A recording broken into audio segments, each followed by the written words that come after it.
పశ్చిమ బెంగాల్ సీఎం మమతా బెనర్జీ తల నరికి తెచ్చిన వాళ్ళకి 11 లక్షల రివార్డ్ ఇస్తానని బీజేపీ యువ మోర్చా నాయకుడు యోగేష్ చేసిన వివాదాస్పద వ్యాఖ్యలు రాజ్యసభను కుదిపేశాయి. ఓ మహిళా ముఖ్యమంత్రిపై బీజేపీ నేత నోటికొచ్చినట్టు మాట్లాడడంపై విపక్షాలు మండిపడ్డాయి. కేంద్రం సమాధానం చెప్పాలని డిమాండ్ చేశాయి.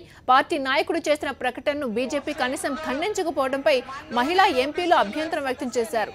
ఈ అంశంపై చర్చ చేపట్టాలని విపక్ష సభ్యులు డిమాండ్ చేయడంతో సభలో కాసేపు గందరగోళం నెలకొంది.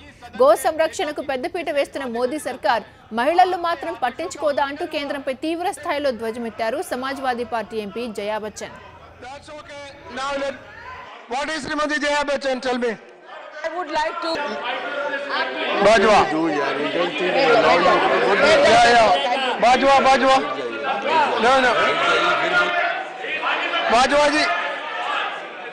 Digvijay ji, but Bajwa, only Bajwa. You speak and nothing else will go on record. You speak. అటు లోక్సభలోనూ మమతా బెనర్జీ వ్యవహారంపై గందరగోళం జరిగింది. సభలో ఈ అంశాన్ని లేవనెత్తిన టీఎంసీ సభ్యుడు సౌగత్ రాయ్ బీజేపీ తీరుపై తీవ్ర అభ్యంతరం వ్యక్తం చేశారు. సదరు వ్యక్తులపై కేంద్రం తగిన చర్యలు చేపట్టాలని విజ్ఞప్తి చేశారు.